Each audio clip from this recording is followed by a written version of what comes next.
كلا إذا بلغت التراقي وقيل من راق وظن أنه الفراق والتفت الساق بالساق إلى ربك يومئذ المساق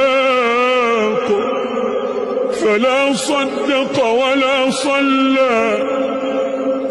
ولكن كذب وتولى ثم ذهب إلى أهله يتمطى أولى لك فأولى ثم أولى لك فأولى أيحسب الإنسان